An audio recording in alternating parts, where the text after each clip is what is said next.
Hello बच्चों, बहुत बहुत स्वागत है पाठशाला एकेडमी के एक नए वीडियो में। बहुत बहुत स्वागत है। यदि आपका भी कल यानी 21 फरवरी को साइंस का एग्ज़ाम है, विज्ञान का एग्ज़ाम होने वाला है और आप लोग बहुत ही ज़्यादा चिंता में बैठे हुए हैं कि क्या करें, कैसे क्वेश्चन पढ़ें, कौन सा क्वेश्चन पढ़ें बच्चों, तो इस वीडियो को पूरा संतुष्टि के साथ आप लोग देखकर जा सकते हैं शुरू से अंत तक, ताकि आप लोग का कल परीक्षा बहुत ही अच्छे तरीके से जाए बच्चों। एक क्वेश्चन आप लोग का ये इस वीडियो से टकराने वाला है। ये वायरल ऑब्जेक्टिव प्रश्न है मेरे प्यारे बच्चों, 100% ओरिजिनल पेपर है, इसलिए आप सभी लोग इस वीडियो पर विश्वास कर देखकर जा सकते हैं बच्चों। ठीक है, चलिए बच्चों जल्दी से हम लोग शुरू करते हैं। तब तक आप लोग इस वीडियो को लाइक कर देंगे और जल्दी से क्लास को शेयर भी कर दीजिएगा। ठीक है, चलिए पहला सवाल बाबू आपके सामने आया है कि वायु में अभिसारी लेंस क्या कहलाता है बच्चों, बताइए आप लोग। वायु में अभिसारी लेंस किसको कहते हैं? तो आप लोग याद रखिएगा बच्चों, ऑप्शन सी करेक्ट होने वाला है। कांच का उत्तल लेंस जो होता है वो वायु में अभिसारी लेंस कहलाता है, याद रखिएगा आप लोग। ठीक है, चलिए 2 नंबर सवाल आपके सामने दिया गया है बच्चों, जल्दी बताएंगे इसका जवाब क्या होगा। 2 नंबर है कि फोकस दूरी 20 सेंटीमीटर के अवतल दर्पण की वक्रता त्रिज्या क्या होगी बच्चों, ये बताइए आप लोग। यदि किसी दर्पण की फोकस दूरी 20 सेंटीमीटर है तो उसकी वक्रता त्रिज्या क्या होगी बच्चों? तो 2 गुनी होती है बच्चों, ऑप्शन सी करेक्ट होने वाला है, 40 सेंटीमीटर हो जाएगा बच्चों, याद रखिएगा आप लोग। अगला सवाल आपसे कहता है मेरे प्यारे बच्चों, 3 नंबर है, एक विद्युत बल्ब के तंतु का प्रतिरोध 1200 ओम है बच्चों। यह बल्ब 220 वोल्ट के विद्युत स्रोत से कितनी विद्युत धारा लेगा बच्चों, ये बताइए आप लोग, कितना विद्युत धारा लेगा? तो याद रखेंगे बच्चों, ऑप्शन डी करेक्ट होने वाला है आपका, 0.18 एम्पियर धारा लेगा बच्चों, ऑप्शन डी करेक्ट होने वाला है, याद रखिएगा बच्चों। अगला आपके सामने सवाल आता है बच्चों, 4 नंबर सवाल है कि 4 नंबर है कि इंद्रधनुष का बोलिएगा बाबू राइट आंसर क्या होने वाला है, आप सभी लोगों का जल्दी बताएंगे बाबू राइट आंसर। तो राइट आंसर क्या होने वाला है बच्चों, इंद्रधनुष रंगीन क्यों होता है बच्चों, ये बताइए जल्दी से, राइट आंसर क्या होगा आपका। याद रखेंगे कि जब जल कण द्वारा श्वेत प्रकाश के वर्ण विक्षेपण के कारण होता है बच्चों, ऑप्शन नंबर आपका ए करेक्ट होने वाला है, याद रखिएगा बच्चों। अगला सवाल है मेरे प्यारे भाई, 5 नंबर सवाल आपके सामने है, कहता है अगला है कि एक प्रकाश किरण एक समतल दर्पण पर लंबवित आपतित होता है तो परावर्तन कोण का मान क्या होगा? परावर्तन कोण का जो मान है वह क्या होता है बच्चों, जल्दी बोलेंगे, राइट आंसर क्या होगा आपका। तो 0 डिग्री का होता है, ऑप्शन नंबर डी करेक्ट होगा, याद रखिएगा आप लोग। अगला सवाल है 6 नंबर सवाल अगला है आपके सामने कि किलोवाट घंटा मात्रक होता है बच्चों, 6 नंबर सवाल है। तो किलोवाट जो घंटा होता है वो किसका मात्रक होता है? याद रखेंगे विद्युत ऊर्जा का मात्रक होता है बच्चों, सी नंबर ऑप्शन करेक्ट होगा, विद्युत ऊर्जा का मात्रक होता है। अगला सवाल आपके सामने 7 नंबर है, एमीटर को विद्युत परिपथ में कैसे जोड़ा जाता है? एमीटर को विद्युत परिपथ में कैसे जोड़ा जाता है बच्चों? याद रखेंगे श्रेणी क्रम में जोड़ा जाता है, ए नंबर ऑप्शन करेक्ट होगा आपका, श्रेणी क्रम में जोड़ा जाता है बच्चों। आगे बढ़ते हैं, 8वां नंबर सवाल आपके सामने दिया गया है बच्चों कि सेल का विद्युत वाहक बल क्या कहलाता है? सेल का विद्युत वाहक बल जो है सेल द्वारा एकांक आवेश पर किया गया कार्य को ही हम लोग सेल का विद्युत वाहक बल कहते हैं बच्चों, सी नंबर ऑप्शन करेक्ट होगा आपका, याद रखिएगा बच्चों। पृथ्वी पर ऊर्जा का मुख्य स्रोत क्या है? 9 नंबर सवाल है, पृथ्वी पर ऊर्जा का मुख्य स्रोत क्या है बच्चों? आप सभी लोग कहेंगे कि सूर्य होता है, ऑप्शन नंबर डी करेक्ट होने वाला है, पृथ्वी पर ऊर्जा का मुख्य स्रोत सूर्य होता है, याद रखिएगा आप लोग। अगला है 10 नंबर सवाल है मेरे प्यारे बच्चों, अगला है 10 नंबर, गोलीय दर्पण में फोकसांतर एवं वक्रता त्रिज्या के बीच क्या संबंध होता है? तो फोकसांतर और एफ और आर के बीच क्या संबंध होता है बच्चों, आप लोग याद रखिएगा, एफ बराबर r/2 होता है और r बराबर 2f होता है बच्चों, ऑप्शन नंबर ए करेक्ट होगा, याद रखिएगा बच्चों, ए नंबर ऑप्शन। अगला है आपके सामने 11 नंबर सवाल है, मानव नेत्र में क्या होता है बच्चों? 11 नंबर सवाल है, मानव नेत्र में क्या होता है? तो याद रखिएगा मानव नेत्र में उत्तल लेंस लगा हुआ होता है, ऑप्शन सी करेक्ट होगा, उत्तल लेंस लगा हुआ होता है बच्चों, याद रखेंगे आप सभी लोग। अगला है 12 नंबर सवाल है, मानव नेत्र वस्तु का प्रतिबिंब निम्न में से किस भाग पर बनाता है? तो मानव नेत्र जो है किसी वस्तु का जो प्रतिबिंब है वह किस भाग पर बनाता है? आप कहेंगे रेटिना पर बनता है बच्चों, सी नंबर ऑप्शन करेक्ट होगा आपका। अगला सवाल आपके सामने आ चुका है 13 नंबर, कहता है कि विद्युत जनित्र का सिद्धांत किस पर आधारित होता है। तो विद्युत जनित्र का जो सिद्धांत है वो विद्युत चुंबकीय प्रेरण पर आधारित होता है बच्चों, याद रखिएगा आप लोग। विद्युत चुंबकीय प्रेरण का जो खोज है वो किसने किया था, तो फैराडे के द्वारा किया गया है, फैराडे के द्वारा किया गया है, याद रखिए आप लोग। अगला आपके सामने सवाल आ चुका है 14 नंबर, अगला है आपके सामने जीवाश्म ईंधन का उदाहरण क्या होता है। 14 नंबर, जीवाश्म ईंधन का उदाहरण क्या होता है। आप लोग कहेंगे कोयला हो जाएगा, ऑप्शन नंबर ए करेक्ट होने वाला है, कोयला जीवाश्म ईंधन का उदाहरण है। तो अगला सवाल बाबू आपके सामने 15 नंबर आ गया है। 15 नंबर सवाल कहता है कि जिस वस्तु से प्रकाश निकलता है उसे क्या कहा जाता है। तो जिस वस्तु से प्रकाश निकलता है उसको प्रकाश स्रोत कहते हैं, ऑप्शन नंबर आपका ए करेक्ट होगा, प्रकाश स्रोत कहा जाता है। अगला सवाल है 16 नंबर कि सूर्य तथा अन्य तारों की विशाल ऊर्जा के स्रोत क्या होते हैं। तो सूर्य तथा अन्य तारों की विशाल ऊर्जा के स्रोत क्या कहलाते हैं बच्चों, याद रखिएगा नाभिकीय संलयन कहलाते हैं, ऑप्शन नंबर ए करेक्ट होगा, नाभिकीय संलयन कहलाते हैं। अगला है 17 नंबर कि इनमें से कौन दर्पण का सूत्र होगा बच्चों। निम्नलिखित में से कौन दर्पण सूत्र है, तो 1/f बराबर 1/v प्लस 1/u होता है बच्चों, ऑप्शन नंबर आपका ए करेक्ट होने वाला, याद रखिएगा मेरे प्यारे भाई। 18 नंबर सवाल कहता है कि टिंडल का प्रभाव देखा जा सकता है, ये बताएंगे आप लोग। तो टिंडल प्रभाव देखा जा सकता है बच्चों, याद रखेंगे कि जंगल में, ऑप्शन नंबर ए करेक्ट होगा, जंगल में टिंडल प्रभाव देखा जा सकता है बच्चों। आगे बढ़ते हैं 19 नंबर सवाल है कि तारों के टिमटिमाने की व्याख्या किस सिद्धांत पर आधारित होती है। तो तारों के टिमटिमाने की व्याख्या जो है बच्चों, याद रखेंगे अपवर्तन के सिद्धांत पर आधारित होती है, ए नंबर जवाब करेक्ट होने वाला है। अगला सवाल है 20 नंबर आपके सामने, समान नेत्र के रेटिना पर बनने वाला प्रतिबिंब कैसा होता है। तो समान नेत्र के रेटिना पर बनने वाला प्रतिबिंब वास्तविक और उल्टा होता है, सी नंबर ऑप्शन करेक्ट होगा आपका, वास्तविक और उल्टा होता है। अगला है 21 नंबर सवाल, लघु पतन के समय परिपथ में विद्युत धारा का मान क्या होगा।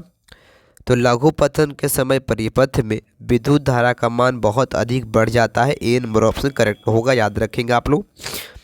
अगला सवाल आपके सामने 22 नंबर है कि विद्युत चुंबकीय प्रेरण का खोज किसने किया था बच्चों, ये बताइएगा आप लोग क्या होगा। तो विद्युत चुंबकीय प्रेरण का खोज फैराडे के द्वारा किया गया था बच्चों, ऑप्शन नंबर ए करेक्ट होने वाला, याद रखेंगे। अगला सवाल है 23 नंबर आपके सामने दिया गया है, विद्युत मोटर परिवर्तित करता है। तो विद्युत मोटर का काम क्या होता है बच्चों, तो विद्युत मोटर जो है विद्युत ऊर्जा को यांत्रिक ऊर्जा में बदलता है, ऑप्शन नंबर डी करेक्ट होगा, विद्युत ऊर्जा को यांत्रिक ऊर्जा में बदलता है, याद रखेंगे आप लोग। अगला आपके सामने सवाल आता है 24 नंबर सवाल आपके सामने है, लेंस की क्षमता का एसआई मात्रक क्या होता है बच्चों। तो लेंस की क्षमता का मात्रक डायोप्टर होता है, लेकिन डायोप्टर नहीं दिया हुआ रहेगा तो मीटर इनवर्स भी मार सकते हैं आप लोग, याद रखेंगे बच्चों। अगला सवाल 25 नंबर आपके सामने आता है, आकाश का रंग नीला क्यों प्रतीत होता है, ये बताइएगा आप लोग। तो आकाश का नीला रंग क्यों प्रतीत होता है, प्रकाश के प्रकीर्णन के कारण, बी नंबर ऑप्शन, प्रकाश के प्रकीर्णन के कारण, याद रखिएगा बच्चों। 26 नंबर है कि विद्युत चुंबकीय प्रेरण की खोज किसने की थी बच्चों, ये बताइए आप लोग। तो विद्युत चुंबकीय प्रेरण का जो खोज है वो फैराडे के द्वारा किया गया था, बी नंबर ऑप्शन करेक्ट होगा, फैराडे के द्वारा किया गया था। अगला सवाल कहता है 1 नंबर है एन, 1 किलो वाट बराबर क्या होता है बच्चों, 1 किलो वाट बराबर कितना होता है मेरे प्यारे बच्चों, ये बताओगे आप लोग। तो याद रखेंगे आप लोग 3.6 गुने 10 पर बराबर 6 जूल होता है, ए नंबर ऑप्शन करेक्ट होगा, याद रखिएगा बच्चों आप लोग। अगला सवाल आपसे कहता है 28 नंबर कहता है, एथनोइक अम्ल को सामान्यतः क्या कहा जाता है।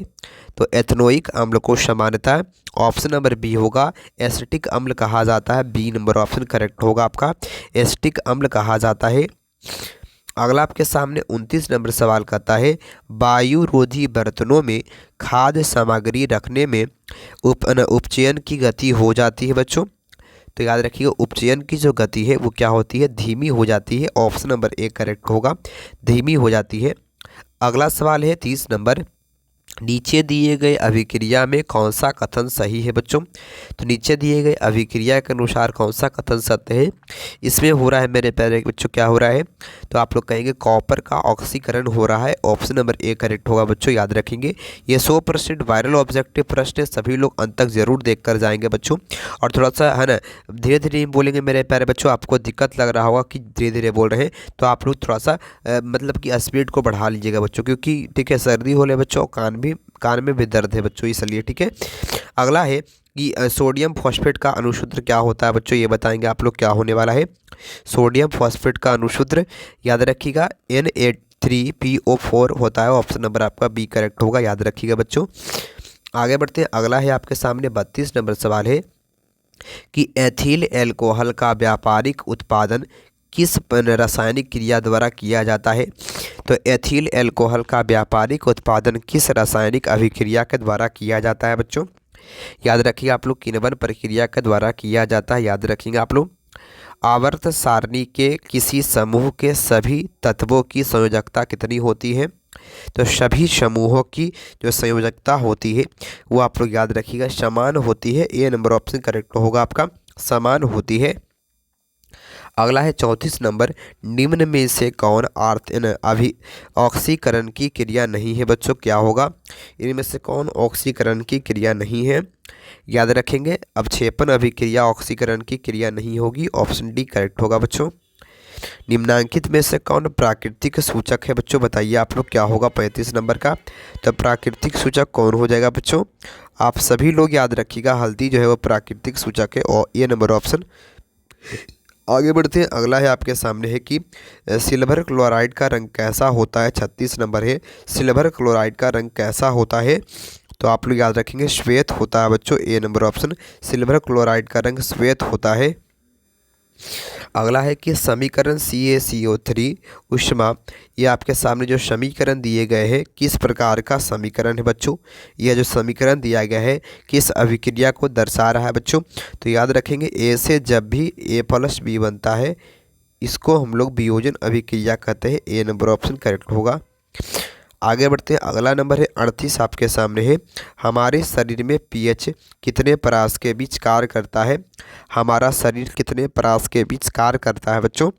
तो 7 से 7.8 परास के बीच कार्य करता है। ऑप्शन नंबर आपका बी करेक्ट होगा, याद रखिएगा। अगला सवाल है 39 नंबर, रक्त में शर्करा के स्तर को कौन नियंत्रित करता है?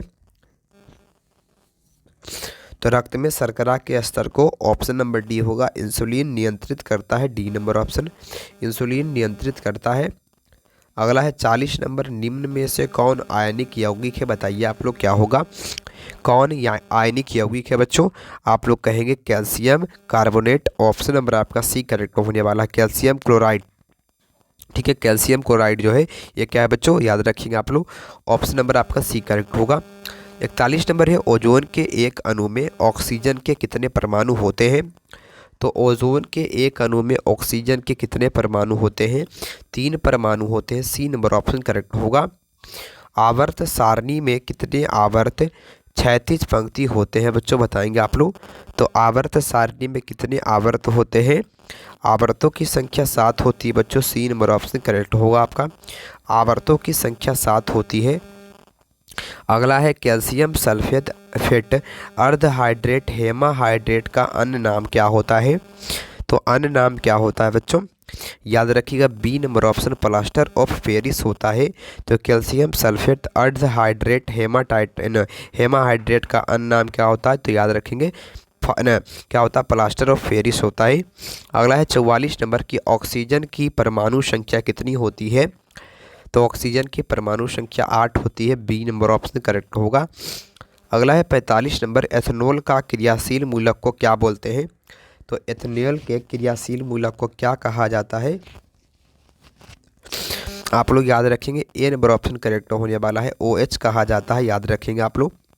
अगला है 46 नंबर, किसी अभिक्रिया में भाग लेने वाले पदार्थ क्या कहलाते हैं? तो किसी अभिक्रिया में भाग लेने वाले पदार्थ अभिकारक कहलाते हैं। सी नंबर ऑप्शन करेक्ट होगा आपका। साधारण नाम का अणुसूत्र क्या होता है? साधारण नमक का अणुसूत्र क्या होता है बच्चों, ये बताइएगा आप लोग क्या होगा। तो साधारण नमक का अणुसूत्र NaCl होता है बच्चों, याद रखेंगे आप लोग। अगला है आपके सामने 48 नंबर, निम्न में से कौन मुख्यतः बायोगैस है बच्चों? तो कौन बायोगैस होगा? आप सभी लोग याद रखेंगे CH3 जो CH4 है बच्चों, मीथेन जो है ये बायोगैस होता है, याद रखेंगे आप लोग। जिन बच्चों को इसका पूरा PDF चाहिए वो 81 025 82 657 पर मैसेज करेंगे व्हाट्सएप में, आपको हम ग्रुप में जोड़ देंगे बच्चों, और इसका पूरा PDF आपको दे दिया जाएगा बच्चों, ठीक है। अगला है आपके सामने कार्बन क्या है बच्चों, और सभी लोग वीडियो को लाइक कर देंगे। तो कार्बन क्या है, अच्छा लगेगा तो बच्चों, तो ऑप्शन बी होगा, अधातु होता है बच्चों, बी नंबर ऑप्शन।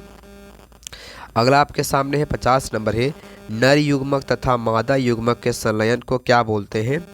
तो नर युग्मक और मादा युग्मक के संलयन को जाइगोट कहा जाता है, ए नंबर ऑप्शन, जाइगोट कहा जाता है। अगला है 51 नंबर है कि किसी जीव की जीनी संरचना क्या कहलाता है?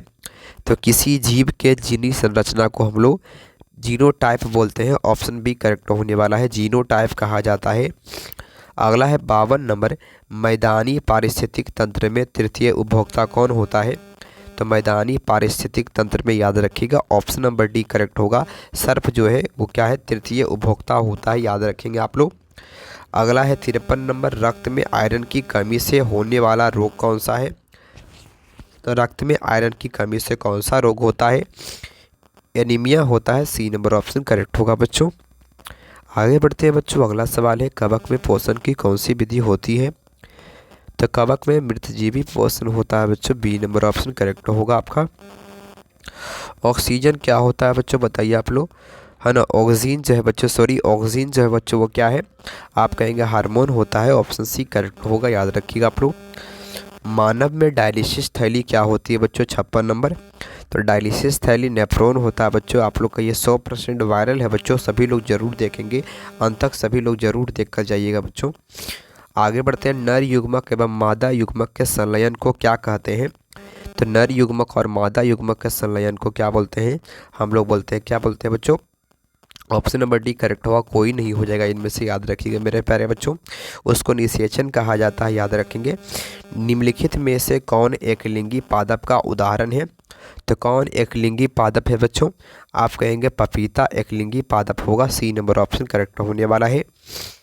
अगला है मेरे प्यारे बच्चों, अगला सवाल है 59 नंबर की मुकुलन द्वारा प्रजनन किसमें होता है? तो मुकुलन द्वारा प्रजनन किसमें होता है बच्चों? ईस्ट में होता है, बी नंबर ऑप्शन करेक्ट होगा, ईस्ट में होता है। अगला है, डेंगू उत्पन्न करने वाले मच्छर किस तरह के जल में उत्पन्न होते हैं? तो डेंगू उत्पन्न करने वाले मच्छर साफ जल में उत्पन्न होते हैं, ए नंबर ऑप्शन करेक्ट होगा आपका।